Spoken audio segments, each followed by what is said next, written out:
Correspondent Rupert Bell. Good morning, Rupert. Good morning, Mark. Happy New Year to you. Happy New Year to you. Look forward to many conversations in 2026 with you, Rupert. We love having you on the show. What do you make of this story? Do you think it's got legs? Is Harry going to get his armed cops in the UK?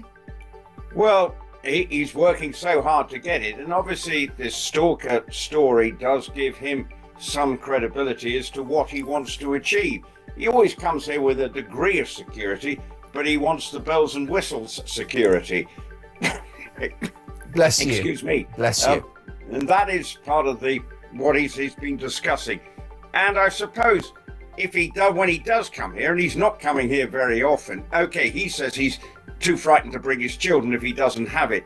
Well, maybe this is some way of just putting that to bed and saying, well, you can come, we'll give you the proper security, but will they come? That might be the interesting dynamic here. Will Meghan and the rest of his family come into the UK? And that is part of the problem, I think, for Harry. It's not just about his issues with his security. It's probably actually persuading the wife to come, because she hasn't shown a great deal of inclination to hot-foot it over here. But she may look at restoring and say, well, this will give my career a degree of credibility. Look, I'm back in the royal fold. Yeah. So it'll be interesting how it plays out. But I do have a degree of sympathy for Harry. If he has got these kind of issues going on, then he's right to raise them. Then he's right to make sure that perhaps he does have the right sort of security when he comes to this country. Well, that's right. Viewers of my royal channel on YouTube, The Mark Dolan Show,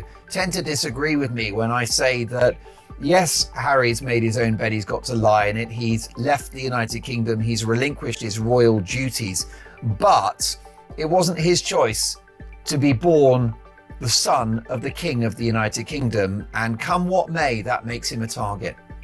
That is something that I think we all should take into account, that he is born into the family. Whatever the situation is, he is a target. Yeah, but it is interesting that he does like to go to places like Nigeria. He's been to South America. He does put himself in places that you'd say, well, mate, what's the security like in these particular countries? So and he always would have come here with a degree of security. He just had to brief, but he, as I say, just didn't have the bells and whistles security. Well, if he does get that, will it put the whole thing to bed? Can we move on? Perhaps, yes, it will be time to move on and worry about his other problems that he's got.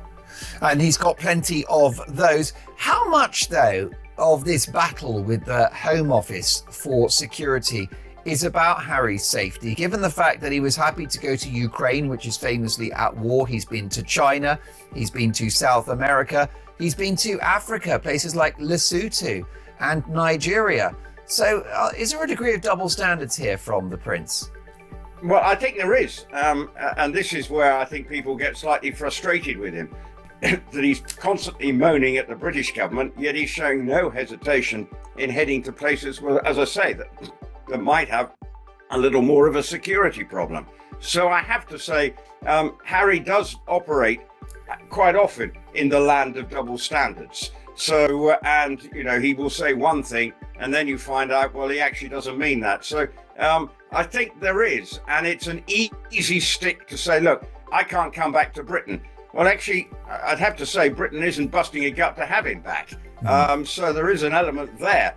But if he does get the right security, and if it does lead to some form of rapprochement with his father, then maybe finally this aspect of the problems that he's got can be put to rest. He's still got libel court, he's got court cases, and their own issues with the Sussexes at the moment is their career isn't actually going in a very upward curve at the moment. So he may be looking from this point of view to rebuild Britain and try and find a way of engineering what he would like, which is a half in, half out scenario. I can't see that happening. There has to be a long-term concern, Rupert, doesn't there, about the Sussexes' earning power, given the fact that that new Netflix deal is a deal in name only. It's a first look opportunity for them to pitch ideas to Netflix, which Netflix may or may not commission.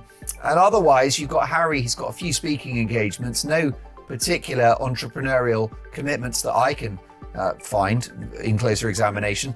Do you think money is going to be a problem for the Sussexes in the years ahead? Well, if they can't find ways of making the kind of money to support their lifestyle, then yes, it could. Meghan's got grand ideas, but tell me, I don't think as ever her brand has gone off the shelf. And they keep saying it's sold out, but I don't think they've sold much. I think that's a marketing ploy. And I also think that, as you say, the Netflix deal, they say there are things in the pipeline, but will it make them the kind of money to support their lavish lifestyle? I'm not so sure. So that's why, for Harry, because he's got the Invictus Games and various other things, he wants to get back to what he knows, which is basically being a member of the royal family when everything is done for you. But it's not going to happen. He's made his bed, and now he's got to lie in it and suffer the consequences of his decision. Briefly, Rupert, if you can, does this possible scoop by Charlotte Griffiths in the Mail on Sunday regarding Harry getting his armed cop protection in the UK, does it enhance the chance that the King will meet his grandchildren, Archie and Lily, for the first time since 2022? Well, you'd hope so, and find a way. Of course, there will be an awful lot of sort of kerfuffle around it and maybe pictures. I hope that if it does happen, we don't see anything from it, and that the Sussexes are told this is not a commercial opportunity for your brand, and do not use the children as a means to say, look how much we're back in the royal foil. Rupert, brilliant stuff. Happy New Year. More to come. This is Talk. If Prince Harry were to secure the level of security he wants in the UK, and if that opened the door to some form of reconciliation with his father, then perhaps one long-running aspect of his troubles could finally be put to rest. But even then, major issues remain. He still faces ongoing court cases, and when it comes to the Sussexes' wider situation, their careers are hardly on an upward trajectory. From that perspective, Harry may be trying to rebuild bridges and quietly engineer what he has always wanted, a half-in, half-out arrangement, but that door is firmly closed. The monarchy requires a long-term click-out commitment, not a hybrid model. Meanwhile, there's a real question about the Sussexes' earning power. The much-talked about Netflix deal now appears to be a deal in name only, a first-look agreement that gives them the chance to pitch ideas, not guaranteed commissions. Netflix may say yes, or it may not. Beyond that, Harry has a handful of speaking engagements and the Invictus Games, but there's little